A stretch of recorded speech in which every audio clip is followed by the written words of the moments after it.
Hello and welcome to my Emotions and Relationships class. Today's topic is love languages and attachment styles. I appreciate your attending. My name is Andrea and I'll be guiding you through today's class. So I'm always curious, how did you hear about today's class and where are you calling in from? You can let me know in the comments below. It's just always helpful for me to see how our community is growing throughout the world. So I appreciate you sharing. So a little bit about me. I'm calling in from Maryland on the East Coast of the United States. I'm a wife and mother of 4, and each day my family and I, we live with 12 healthy habits to enjoy a better quality of life and also to make sure that we're supporting the success of all that Yahweh called us to do.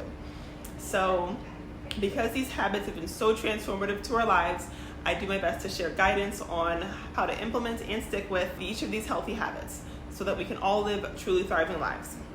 So I'll share more later on about the other videos and classes, the support groups and coaching and everything I offer throughout the week. But for now, I want to go ahead and jump right into today's class. So our goal for today is to improve relationships by being considerate of love languages and by being informed about attachment styles. So while we're together today, we'll do things like identifying the 5 love languages. We'll discuss the 4 attachment styles, as well as reflect on our own love languages and our own attachment styles. We'll consider the love languages and attachment styles of those around us, our family and friends, and we'll consider ways to improve our relationships by being more mindful of love languages and attachment styles. So let's start with the 5 love languages. People sometimes have what's called a quality of life love languages. People with a quality of life love language, they love others by spending time with them, and they feel most loved when other people spend time with them. Basically stopping to visit them and having a nice long conversation on the phone, things like this will help a person with quality time love language feel loved. Then there are some who have a thoughtful gifts love language. Thoughtful gifts love language. So this basically, with this one, a person loves others by giving them thoughtful gifts. And they also feel most loved when other people give them thoughtful gifts. So for example, a gift sent in the mail or something that they actually needed from the store. Then there's people with an affectionate touch love language. With the affectionate touch love language, a person feels loved when someone touches them affectionately.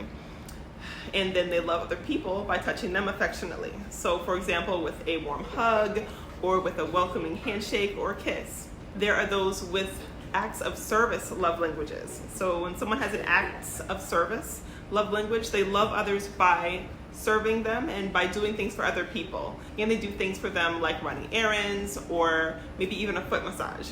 So some people have a words of affirmation love language. They love others by saying kind, affirming words to other people. And they feel most loved when others say kind, affirming words to them. So things like, you can do it, or I love you, or I love what you made, or you look so nice. Okay, so those are the 5 love languages. Then there's the 4 attachment styles. So let's look at the 4 attachment styles. So there are 4 attachment styles, but 3 of them are considered insecure attachment styles, and there's 1 that's considered a secure attachment style. So the 3 insecure attachment styles are anxious, preoccupied, and then there's avoidant, and then there is fearful attachment style. So people with these 3 attachment styles tend to have experienced some form of neglect or some form of abandonment in the past, but maybe each responded to it in a different way. So based on their past experiences, people with an anxious, preoccupied attachment style have usually come to the conclusion, consciously or not, that if they don't hang tightly and cleave tightly to others, that they won't be there for long. So they live anxiously, preoccupied with their state of mind about the whereabouts or the intentions of other people.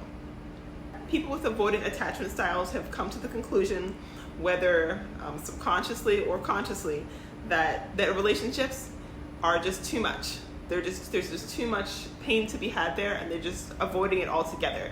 They like the idea of, they may like the idea of a close relationship, but the idea of it is just too much. So they try to avoid. And then there's fearful avoidant attachment style. So people with a fearful avoidant attachment style have usually come to the conclusion in their conscious or subconscious mind that people might leave at any moment. So you can't get too attached.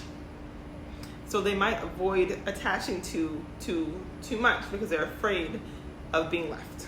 And then there's that one secure attachment style. Based on their experiences, they have come to the conclusion that, I've had very stable and very healthy relationships in the past, and I think it's safe to attach to people, but not too tightly, because I can trust people to be there for me. And so that person who's a secure attachment style, they can live confident that the status of the relationship is secure. So these attachment styles, they can definitely change over time, depending on the health of the relationships that we encounter. Sometimes they'll be one way in childhood, and then based off of what we experienced in childhood, they might change up as we get to be a teenager, and then change again in college based off the relationships we had. And then it can change in marriage. Once we have been with our spouse may be very secure and make us feel very comfortable, so therefore we become secure. Or it could be vice versa. Perhaps we were secure before, and then that romantic relationship turned south, and now we feel more anxious, preoccupied, or maybe we're just more avoidant, maybe fearful, avoidant, whatever it might be.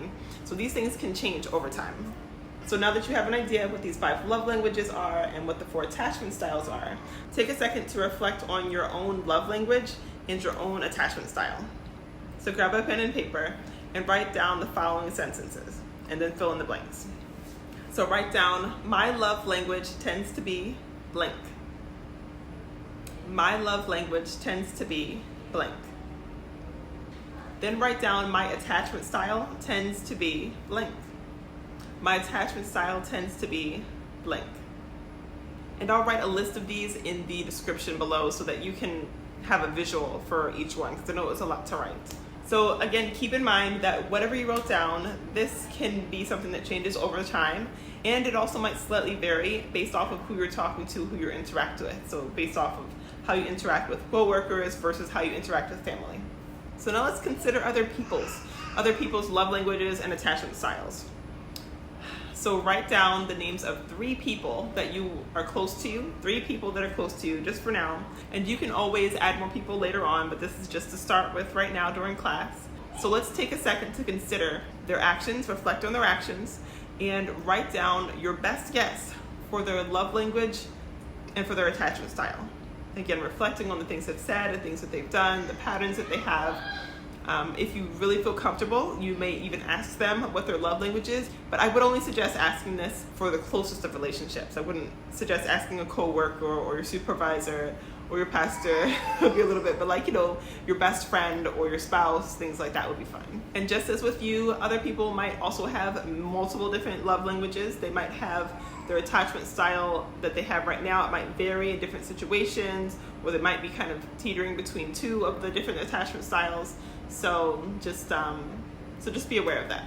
So now that we have an idea of the love languages and the attachment styles of others, let's consider ways to improve our relationships by being mindful of the love languages and the attachment styles. So this is an opportunity to love people more clearly in a way that they can really truly understand and appreciate. So it's okay to love others with your love language, even if it's not their love language, but it's also really kind and loving thing to do to love them with their love language, so that you're basically covering all grounds. And then as far as knowing these attachment styles, now that you know them, you can be more understanding. So if you're interacting with someone that you feel is unbearably clingy or cold as ice, just know that it's not personal. It's likely not personal. And if you ever start to feel guilty for being clingy or cold yourself, you can give yourself more grace. You can make peace with the likelihood that this is just how they've concluded that they need to interact in the world in order to feel comfortable and safe in their relationships. So with these love languages, you can communicate your love language with those who are closest to you. You can try to love others with the love language that they would most appreciate. And when you consider the attachment styles that you and others have, you can then give yourself and others more grace and be able to see more clearly what's really going on in the relationship and be more understanding of the situation. And in doing so, both you and others can start to really enjoy living with confidence that the status of your relationships is secure, and you can have peace and resolve and healthier emotions and relationships. So you may have noticed earlier that I said that my family and I, we live with 12 healthy habits in order to enjoy a better quality of life. So then, emotions and relationships is just one of the 12, and we embrace all these to make sure that we can have less bad habits to sabotage our efforts and more healthy habits to support our success as we try to do all that Yahweh has called us to do.